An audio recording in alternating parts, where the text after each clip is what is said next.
just noted a few that I had seen, including things such as Red Dwarf, a version of Dr. Jekyll and Mr. Hyde, The Bill, and Sisterhood. And he has been in several other television shows, including a season of Lost and a Russian pirate in NCIS. He starred in Green Street 2, and he's also provided voice and motion capture work, playing the evil psychopath war criminal Zoran in Uncharted 2. Fair enough, fair enough. As with several other voice and acting parts, he was also on the 8th season of 24 and did voice work as Marvel Comics villain Loki. In 2011, he provided the voices of antagonist Joseph Bertrand in Infamous 2 and newcomer Charlie Cutter in Uncharted 3. Most recently, in 2011, he appeared in The Wicker Tree, and I think there was something about a film series with dwarves, maybe?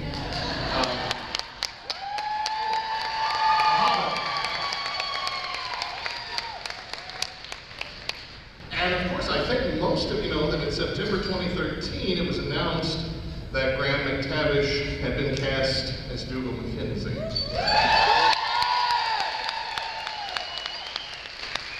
And of course, we know that that is our adaptation of the best-selling novels by Diana Gabaldon. So it is my great pleasure to introduce our first speaker of the evening, Mr. Graham McTavish.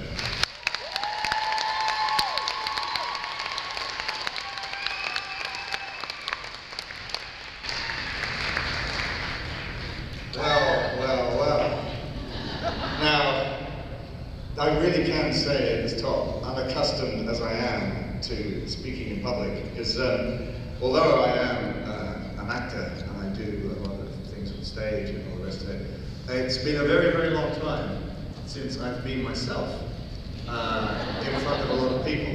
So this is quite extraordinary. But I'm so happy to be here, and this is the first Outlander event that I've attended.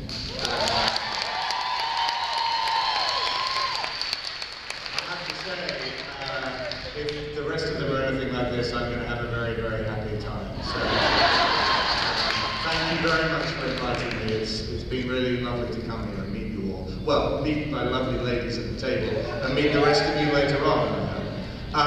Now, before I sort of start on what I was expecting to talk about, which I will talk about, I just wanted to talk a little bit about the pipe band. I didn't actually expect that, and my father played the pipes, and it's always a very emotional experience for me to listen to them. I mean, when he played them, when other people played them, and when they played them just now, and I think they're the most marvelous instrument. And I was watching a television show recently about a Scottish battalion that fought in the First World War, that came from the Isle of Skye, from Portree. And most of that battalion were lost in a single day in a battle in France in 1916. And they talked about the pipes. And the pipes were an enormously, I'm sure a lot of you know this, an enormously important part of Scottish regiments. And they quite literally led the men into battle with them, going back way before the time of Outlander or any of that sort of period and to the present day. And there's a couple of stories that I wanted to share with you about that, just because I saw that pipe band and I thought you might be interested.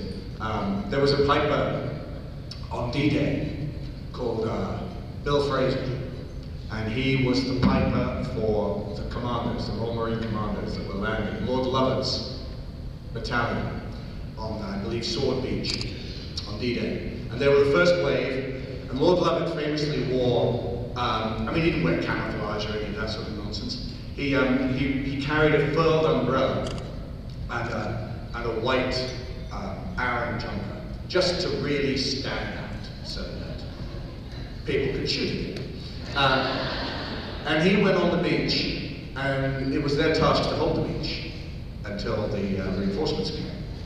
And he told his piper, or asked his piper, Bill, he said, Bill, would you mind piping up and down the beach until the rest of the men arrive? Now, all of this conversation was occurring while they were being shot at from all directions. And Bill Fraser, being the fine Scotsman he was, said, absolutely, sir. And he continued to walk up and down that beach, unarmed, he was not armed, for half an hour, under enemy fire, to give a morale boost to the men as they were landing. And the Germans on the day, when they saw him do that, at first they just thought this man was insane for doing that. And then they grew to respect what he was doing, and they stopped firing at him and let him do that. And I think that's a great testimony to many things, but one of which is the power of the pipes. And I was reminded that there was an experiment to do with the power of that music. And they had a guy on a treadmill, and they played normal sort of regular music, you know, what you'd call pop music, or somebody of my generation would call pop music, and to see how that would enhance their performance. And they played silence to see how that would work. And then they played the pipes. And the pipes made the athlete perform better. Yes! It's true. They are that powerful. So anyway, that's my diversion with the pipes, but I thought I'd share that because I'm a great lover of them. So, now, I will consult a few notes that I made earlier. When I told a friend that I was asked to speak for 25 minutes, he just laughed. He just thought, are they mad? But here I am. Okay, now, I think one of the things, actually, I'm going to be diverting all the time. Glasses. Let's just talk a little bit about glasses, actually. Now, sadly, like a lot of you, I now wear glasses to read. It's very sad. Very sad. But I was reading something very interesting about glasses and the invention of the printing press. The invention of the printing press, which happened, I believe, in the 17th century. Up until that point, people didn't read, really, unless you were in the church, or there was no need to, because there wasn't any printed material. But when the printing press was invented, suddenly people wanted to read, and it was only then that they realized they needed glasses. Because up until that point, there'd been no reason to find out. And because of that, this led to the invention of the spectacle, with the use of the glass, so that people could read. And then, as a result of that, that led to the invention of the microscope. And the microscope, that led to the discovery of bacteria and the cure for certain diseases. And it all started with the humble printing press. And it led to telescopes and all the rest of it. And it sort of brings me to what I did want to talk about. I will get there eventually.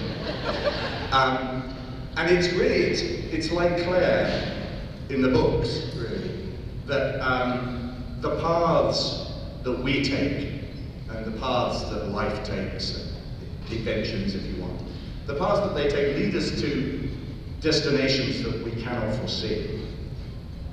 And I suppose when I was coming here, I thought, well, I would never, ever have imagined that I would be standing in a room like this with all you lovely people talking about these books when I began my career as an actor. And I suppose, like Claire, to understand those paths, I need to go back in time. And in my case, that takes me to, I started acting, if you want to call it acting, when I was about 16 or 17. I used to write comic sketches. I know. That's what I used to do for fun. Myself and a friend, Neil Graham, another Scot, we used to write these comic sketches, and we didn't trust anybody else to perform them. because we were that vain and arrogant.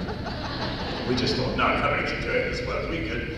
So we would perform them ourselves, but I had no interest in acting. I wanted to be like Diana, I wanted to be a writer. That was my passion. And I used to write books when I was a teenager. I wrote one at the age of 11 called, fabulously titled, The Island of Death. Guess what that was about? Yeah, I remember there was a unicorn in it. That's the kind of thing you write about when you're 11. Unicorns and death.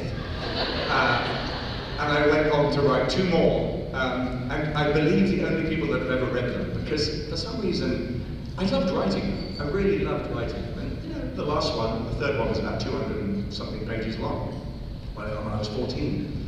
And I never let anybody read them. It's very strange, I still got them. But that's what I wanted to be. I wanted to be a novelist. And that led to me writing comic sketches, etc., etc. And then I was performing these comic sketches, and my drama teacher, or the drama teacher at the school, would ask me continually to be in plays. And I always said no. I had no interest. I wanted me to be in all this 12th night, all this stuff. I said no. And then eventually there was a production of The Rivals by Sheridan. I don't know if you know it. But there's a character in that called Bob Akins. So it's a comedy.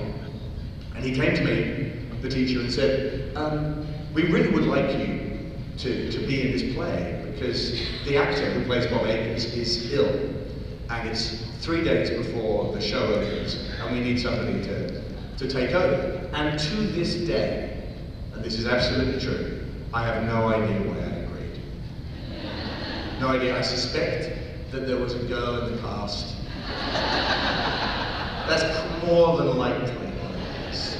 And so I learned the lines in 3 days, which I would be hard pushed to do now. I learned the whole part, and I performed it only once, and that was it. I was bitten by that bug, and that was, yeah, what, 1978. Oh God. 1970. Some of you weren't even born in 1970. I was sitting next to somebody who wasn't born in 1978. So depressing. But I wouldn't have missed the 70s, really. Really. But anyway, after that, I did some amateur theatre. I did amateur theatre for a year before I went to university. I was a mailman for 6 months in my year between school and university. And when I wasn't delivering post, I was acting in the local church amateur company called the Priory Players. And I would do that for the year. Then I went to university. I did a lot of university. Once I finished from university, I went professional, and I did a one-man play by Samuel Beckett called Crap's Last Tape. And in those days, to get your union card in Britain, you had to do a certain number of performances. So I would go around pubs all over Britain and get these payments. And I would perform in these really, they're pretty rough pubs I was in. And this is, you know, this is a Beckett play. This isn't, you know, it wasn't the normal thing that the clientele at those pubs was used to. And I remember one night I was performing, and the band downstairs, the Irish band, were getting pretty raucous. And there was one person, only one person in the audience. It was very sad. But because it was a one-man show, I felt that I had to still perform it. And so I did it. And I really thought that it was one of my best performances. I really thought this was good. This was good. And when I came to do the bow, at the end, I just looked at him and said, yeah, let's just go downstairs for a drink. Let's have a drink. They went, yeah, good. And I went downstairs, and hoping, obviously, that he'd enjoyed it, he hadn't understood any of it. It had nothing. An hour of my life I will never get back. But I did go on. I got on to get my union card, and I went professional and started doing TV and a lot of theatre. And I was eventually drawn back again to Scotland. I was living in London at the time, and again through a woman, she drew me back to Scotland. I fell in love with a Scottish girl, and I moved back to Glasgow, and And that's really where I began doing a lot of theatre. And that was great. I got to be in some wonderful productions, which then led to me coming down to London, which led to me going to Los Angeles eventually. But it's strange the forks in the road that you take, I suppose. And one of the forks in my road was a bit like, I guess, to refer back to Outlander, when Claire decides to go back to the Stones. That is definitely a fork in her road. And for me, the decision to move to America was a big step. I just had my first child. My wife had just had our eldest daughter. And I was due to do a musical version of Lord of the Rings. I bet you're really glad I never did that. If you've ever heard me sing, yeah, actually I didn't have to sing. I wasn't supposed to sing. I was supposed to play Saruman. Oh yeah. So I would have just had to come on, be evil, leave, come back on, be a bit more evil, leave. And I was supposed to do that for 18 months. And it was good money, West End, Theatre Royal, Drury Lane, just had a baby. And I decided 3 weeks before I was due to start rehearsals to move to America instead. And I had a role, a small, very small part in a film called Rendition. Tiny part. But I thought, you know, I should go. And with my 4-week-old baby, my wife, we flew to America and left the Lord of the Rings behind. And it's strange to me that all those years later, I ended up being in The Hobbit.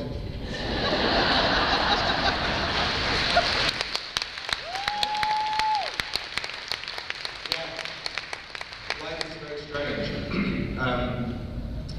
And when I arrived in America, I got off the plane, I got out of a taxi, and my then manager rang me and said, the film Rendition, yeah, said, that part's been cut.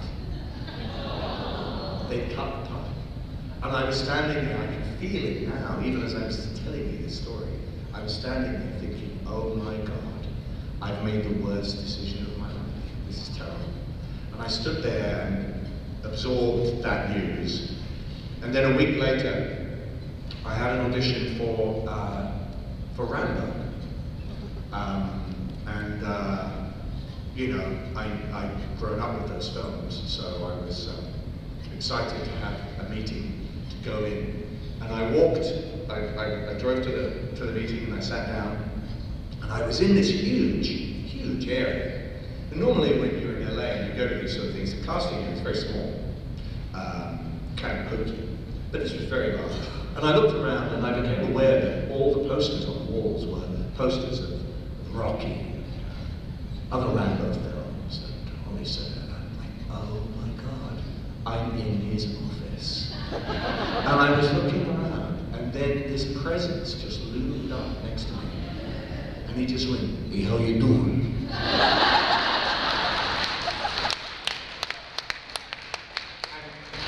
I was sitting down, and I think I made, if you pardon my French, I made a complete tit of myself. I sort of half got up, and I sort of went, yeah. You know, good luck, I'll see you later. And he walked off. And then I went with the casting director and I did the audition. And at the end of the day, they rang and they offered me the job. And that was a week after I arrived. And I look back to that fork in the road. And that fork in the road has led to this. It led to The Hobbit, it led to Outlander, all of these things are interconnected. And I find that very interesting, and I think it's one of the appeals of a story like Outlander as well, is that you follow her path, and it's such an unexpected journey that she goes on, and you become very involved with it, partly for that reason. So that's the brief history of my career. I really won't bore you with every single audition that I ever took. But to go on to Outlander, I first heard about it when I was wearing prosthetic makeup in my trailer in New Zealand doing The Hobbit. So I was standing in 70 pounds of costume. Yes, I really did wear 70 pounds of costume. For 2.5 years. It was great, I wouldn't have missed it for the world, but I had the prosthetic makeup on, and my manager called and said, told me about the show. And said they'd been interested, Stars had been interested in me for a different show called Black Sails, which, yes, it's a good show, yeah, but it clashed with The Hobbit, so I wasn't able to do that, but they were interested in me for Outlander, and it went backwards and forwards, and there was a lot of, they were looking for Jamie, and they were looking for, so the process was a slow one. And in the meantime, I got offered a Viking film, and I was supposed to go and shoot that. And then they offered me Outlander, they offered me Dougal, and it was a direct clash. And I spoke to my manager, and this is, again, thinking back, you know, decisions that you make and paths that you go down. I said to my manager, I have to do Outlander. I really want to do it.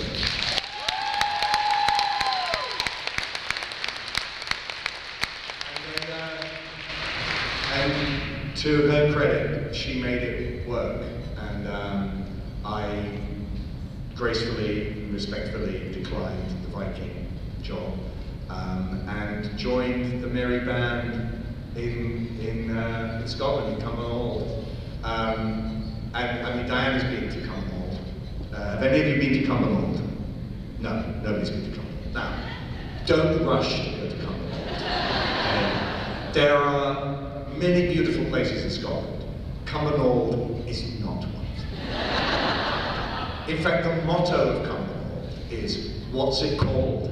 Cumbernauld. I mean, you know that you are desperate when that is all you can come up with. What's it called? Cumbernauld. But anyway, I had the great pleasure of going up there, and I met Sam in London. We had what they call a chemistry read to make sure that you kind of get on with each other, I suppose. And Sam is, if you get a chance to meet him, you will know, he's one of the loveliest, warmest, kindest people you'll meet. And I once said that he is Jamie Fraser, and I meant it, he really is. It was, if anybody was born to play a part, Sam Hewitt was born to play that part. And it was lovely to meet him. That's true. And I knew immediately, we got on very well. We did a few scenes together, and we did one scene, the scene where Claire's overhearing us talking by the campfire, and I'm, you know, talking about having to show his back, and he's getting all upset about all that. And we did that scene, and we got quite physical in the audition. And I thought, oh yeah, this will be good. This will work. And I think it did. And I'm really, really glad to be a part of that story and to have been a part of the experience up till now of making such an extraordinary piece of television. And I think one of the reasons, not only for the novels, which speak for themselves in terms of their appeal, but the television show, I think, occupies a place that no other show occupies at the moment in American TV, certainly that I know of. I think people are a bit jaded when it comes to a lot of television, because so much of it has no hope in it. And I don't know if that resonates with anybody, but I've watched some beautifully acted television and some fabulous writing and some great storylines, but I haven't been able to like any of the people in the shows. I found that very hard. And I've enjoyed them, but they've left me feeling a little hopeless. And I think Outlander balances that out. I think Outlander is full of hope. And I think it's one of its great appeals.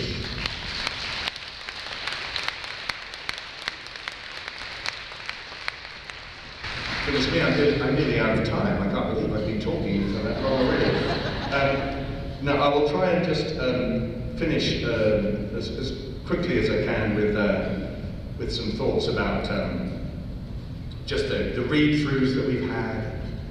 I was telling some of the ladies at my table, one of them, after a particularly thorough whiskey tasting, was not a pretty sight. There were people that were coming onto that show for the first time for one episode that just thought that the lead cast were a bunch of drunks. We were still hungover. Cat could barely sit up. But they were good. They were good. And I also had the great pleasure of being back in Scotland and looking into my own past, my own family past. And I think a lot of you here will have Scottish ancestry, and it's been one of the great pleasures of being here, actually, discovering seeing these little windows into the past, like little bits of time travel. When you look at a census, or you go and you find a signature, or in my case, no signature. I had my great-great-great grandmother, Isabella, who was married to George McTavish. And in 1871, when they signed their marriage certificate, they signed it with an X, because they were both illiterate. And it makes me sad a bit, I suppose, that they were illiterate, but immensely proud as well that well, my father was born in 1922, so within 50 years, they'd gone from being illiterate to being, having a great-great-grandson who was a pilot, who was able to fly planes. And it makes me think, to go back to the beginning of what I was talking about, the journeys that we go down and how we reach them. And I think that Isabella and George in 1871 would have found that they wouldn't have been able to believe where that journey would have ended up. And I hope they would have been proud that I'm trying my best to